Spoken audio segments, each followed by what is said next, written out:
ഇന്ത്യയില് ഇത്രയും വലിയൊരു സാമ്രാജ്യം കെട്ടിപ്പടുത്തത് വെറുതെ തോക്കും പട്ടാളവും വെച്ചിട്ട് മാത്രമല്ല കേട്ടോ. ഇതിന്റെ പിന്നില് ശരിക്കും ചില കിടിലൻ ആശയങ്ങളും പക്കാ സാമ്പത്തിക തന്ത്രങ്ങളും ഉണ്ടായിരുന്നു. അപ്പോ ഇന്ന് നമുക്ക് ആ കൊളോണിയൽ സിസ്റ്റത്തിന്റെ ഉള്ളിലേക്കൊന്ന് ഇറങ്ങിച്ചെല്ലാം. അതെങ്ങനെയാണ് ഇന്ത്യയെ മാറ്റിമറിച്ചതെന്ന് നോക്കാം.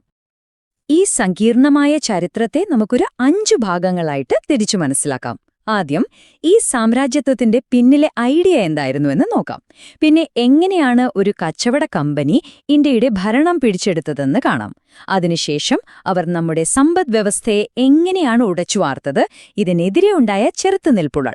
അവസാനം ഭരണം എങ്ങനെ ഈസ്റ്റ് ഇന്ത്യ കമ്പനിയിൽ നിന്ന് ബ്രിട്ടീഷ് രാജ്ഞിയുടെ കൈകളിലേക്ക് നേരിട്ടെത്തിയെന്നതും നമ്മൾ പരിശോധിക്കും.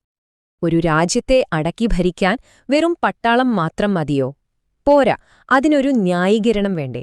അപ്പോ എന്തായിരുന്നു ഈ സാമ്രാജ്യത്വത്തിന്റെ പിന്നിലെ ആ ആശയങ്ങൾ? നമുക്ക് നോക്കാം. അപ്പോ ഈ കോളനി വാഴ്ച എന്ന് പറഞ്ഞാൽ അതിന്റെ ഏറ്റവും അടിസ്ഥാനം എന്താണെന്നറിയോ? കൺട്രോൾ, പൂർണ്ണമായ നിയന്ത്രണം. ഒരു ജനതയുടെ മേൽ രാഷ്ട്രീയമായും സാമ്പത്തികമായും എന്തിനധികം സാംസ്കാരികമായി പോലും ആധിപത്യം സ്ഥാപിക്കുന്ന ഒരു സിസ്റ്റം. അധികാരത്തിന്റെ ഒരു അസന്തുലിതാവസ്ഥയിൽ നിന്നാണ് ഇതെല്ലാം തുടങ്ങുന്നത്. ഇനി ഈ ആഗോള അസമത്വം എങ്ങനെയാ ഉണ്ടായതെന്ന് മനസ്സിലാക്കാൻ ഒരു തിയറിയുണ്ട്. വേൾഡ് സിസ്റ്റംസ് തിയറി എന്ന് പറയും. ഇതനുസരിച്ച് ലോകം മൊത്തത്തിൽ ഒരൊറ്റ സാമ്പത്തിക വ്യവസ്ഥയാണ്. ഇതിൽ ബ്രിട്ടനെ പോലുള്ള രാജ്യങ്ങൾ കേന്ദ്രം അഥവാ കോറാണ്. ഇന്ത്യയെ പോലുള്ള രാജ്യങ്ങളോ പരിധി അഥവാ പെരിഫെറി രാജ്യങ്ങളും. അപ്പോൾ എങ്ങനെയാണ് ഈ കേന്ദ്ര രാജ്യങ്ങൾ സമ്പന്നരായത്? തീർച്ചയായും പരിധി രാജ്യങ്ങളെ ചൂഷണം ചെയ്തുകൊണ്ട്.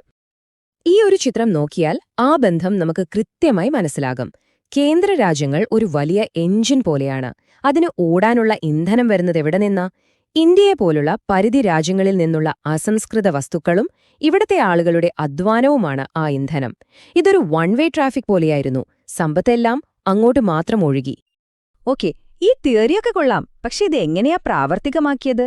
എങ്ങനെയാണ് വെറും കച്ചവടത്തിനായി വന്ന ഒരു കമ്പനി ഇന്ത്യയുടെ ഭരണാധികാരികളായി മാറിയത്? അതാണ് അടുത്ത ചോദ്യം. ഇവിടെയാണ് റോബർട്ട് ക്ലൈവിനെ പോലുള്ള ആളുകൾ ചിത്രത്തിലേക്ക് വരുന്നത്. ഈസ്റ്റ് ഇന്ത്യ കമ്പനിയുടെ കച്ചവട താൽപ്പര്യങ്ങളെ സൈനിക ശക്തി ഉപയോഗിച്ച് അധികാരമാക്കി മാറ്റുന്നതിൽ ഇദ്ദേഹം ഒരു പ്രധാന പങ്കുവഹിച്ചു. ഇദ്ദേഹത്തെപ്പോലുള്ള ഉദ്യോഗസ്ഥരായിരുന്നു ഈ മാറ്റത്തിന്റെ സൂത്രധാരന്മാർ. വെറും 7 വർഷത്തിന്റെ ഇടവേളയിൽ നടന്ന 2 യുദ്ധങ്ങൾ ഇന്ത്യയുടെ ചരിത്രം തന്നെ മാറ്റിമറിച്ചു. ഒന്ന് 1757 പ്ലാസി യുദ്ധം, 2 1764 ബക്സർ യുദ്ധം. ഈ 2 വിജയങ്ങളോടെ ഈസ്റ്റ് ഇന്ത്യ കമ്പനി ബംഗാളിലും ഉത്തരേന്ത്യയിലും ചോദ്യം ചെയ്യാനാവാത്ത ഒരു ശക്തിയായി മാറി. പട്ടാളത്തെ വെച്ച് അധികാരം പിടിച്ചു. ഇനി അടുത്ത സ്റ്റെപ്പ് എന്താ? ഇന്ത്യയുടെ സമ്പദ്വ്യവസ്ഥയെ ബ്രിട്ടന്റെ ആവശ്യങ്ങൾക്കനുസരിച്ച് പൂർണ്ണമായും ഉടച്ചുവാർക്കുക. അതായിരുന്നു അടുത്ത ലക്ഷ്യം. ഇതൊന്നും അവിചാരിതമായി സംഭവിച്ചതല്ല കേട്ടോ. ഇത് ശരിക്കും കൃത്യമായൊരു പ്ലാനായിരുന്നു. ആദ്യത്തെ സ്റ്റെപ്പ് ബ്രിട്ടനിലെ ഫാക്ടറികളിലുണ്ടാക്കിയ വില കുറഞ്ഞ സാധനങ്ങൾ ഇന്ത്യൻ മാർക്കറ്റിലേക്ക് ഒഴുക്കി. അതോടെ എന്ത് സംഭവിച്ചു? നമ്മുടെ പരമ്പരാഗത വ്യവസായങ്ങൾ, പ്രത്യേകിച്ച് ലോകപ്രശസ്തമായിരുന്ന തുണി വ്യവസായം തകർന്നുപോയി. ഒടുവിൽ ബ്രിട്ടനിലെ ഫാക്ടറികളിലേക്ക് പരുത്തി പോലുള്ള അസംസ്കൃത വസ്തുക്കൾ കയറ്റി അയക്കുന്ന ഒരു രാജ്യമായി മാത്രം ഇന്ത്യ മാറി. അപ്പോ ഈ സാമ്പത്തിക ചോർച്ചയെക്കുറിച്ച് ആദ്യമായിട്ട് കൃത്യമായി സംസാരിച്ചൊരാളുണ്ട്, ദാദാഭായ് നവറോജി. അദ്ദേഹത്തിന്റെ ഡ്രെയിൻ ഓഫ് വെൽത്ത് എന്ന സിദ്ധാന്തം വളരെ പ്രശസ്തമാണ്. അതായത് ഇന്ത്യയുടെ സമ്പത്ത് ഒരു പ്രതിഫലവും തരാതെ എങ്ങനെയാണ് ബ്രിട്ടനിലേക്ക് ഒഴുകിപ്പോയതെന്നും അതെങ്ങനെയാണ് നമ്മുടെ രാജ്യത്തെ ദരിദ്രമാക്കിയതെന്നും അദ്ദേഹം വളരെ വ്യക്തമായി അതിൽ വിശദീകരിച്ചു. പക്ഷേ ഈ ചൂഷണമെല്ലാം ഇന്ത്യക്കാർ വെറുതെ നോക്കി നിന്നു എന്നാണോ നിങ്ങൾ കരുതുന്നത്? ഒരിക്കലുമല്ല. കമ്പനി ഭരണം തുടങ്ങിയ കാലം മുതൽക്കേ ഇന്ത്യയുടെ പല ഭാഗങ്ങളിലും ഇതിനെതിരെ ശക്തമായ ചെറുത്തുനിൽപ്പുകൾ ഉണ്ടായിരുന്നു. നമ്മളെല്ലാവരും 1857 ഒന്നാം സ്വാതന്ത്ര്യ സമരത്തെക്കുറിച്ച് കേട്ടിട്ടുണ്ട്. എന്നാൽ അതിനും എത്രയോ പതിറ്റാണ്ടുകൾക്ക് മുൻപ് തന്നെ ദക്ഷിണേന്ത്യയിലെ പാളയക്കാരും ശിവഗംഗയിലെ മരുത് സഹോദരന്മാരെ പോലുള്ള ഭരണാധികാരികളും മറാത്ത സാമ്രാജ്യവുമെല്ലാം കമ്പനിക്കെതിരെ ശക്തമായി പോരാടിയിരുന്നു. ഓരോ പ്രദേശത്തും ഉയർന്നുവന്ന ഈ ചെറുത്തുനിൽപ്പുകൾ ഈ ഭരണത്തോടുള്ള വ്യാപകമായ എതിർപ്പിന്റെ സൂചനയായിരുന്നു. കമ്പനിയുടെ പല നയങ്ങളും ഈ എതിർപ്പുകൾക്ക് തീ കൂട്ടി. അതിൽ പ്രധാനപ്പെട്ട ഒന്നായിരുന്നു ദത്തവകാശ നിരോധന നിയമം. അതായത് സ്വന്തമായി ആൺമക്കളില്ലാത്ത രാജാക്കന്മാരുടെ രാജ്യം കമ്പനി പിടിച്ചെടുക്കും. ഈ നിയമമാണ് ഝാൻസി റാണിയെപ്പോലുള്ള ധീരരായ ഭരണാധികാരികളെ ബ്രിട്ടീഷുകാർക്കെതിരെ ആയുധമെടുക്കാൻ പ്രേരിപ്പിച്ചത്. 1857 സാധാരണക്കാരും സൈനികരും പല നാട്ടുരാജാക്കന്മാരും ഒന്നിച്ചപ്പോൾ അവർക്ക് ഒരു പൊതുവായ നേതൃത്വം ആവശ്യമായിരുന്നു. അങ്ങനെയാണ് അവർ ക്ഷയിച്ചുകൊണ്ടിരുന്ന മുഗൾ സാമ്രാജ്യത്തിന്റെ അവസാനത്തെ കണ്ണിയായ ബഹദൂർ ഷാ സഫറിനെ തങ്ങളുടെ നേതാവായി അംഗീകരിക്കുന്നത്. അതൊരു പ്രതീകാത്മകമായ നീക്കമായിരുന്നു. 1857 ആ വലിയ വിപ്ലവം ബ്രിട്ടീഷുകാർ അടിച്ചമർത്തി.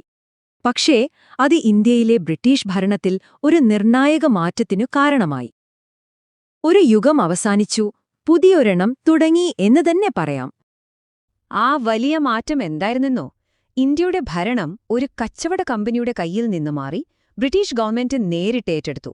അതോടെ ഇന്ത്യ ബ്രിട്ടീഷ് സാമ്രാജ്യത്തിന്റെ ഒരു ഔദ്യോഗിക ഭാഗമായി മാറി.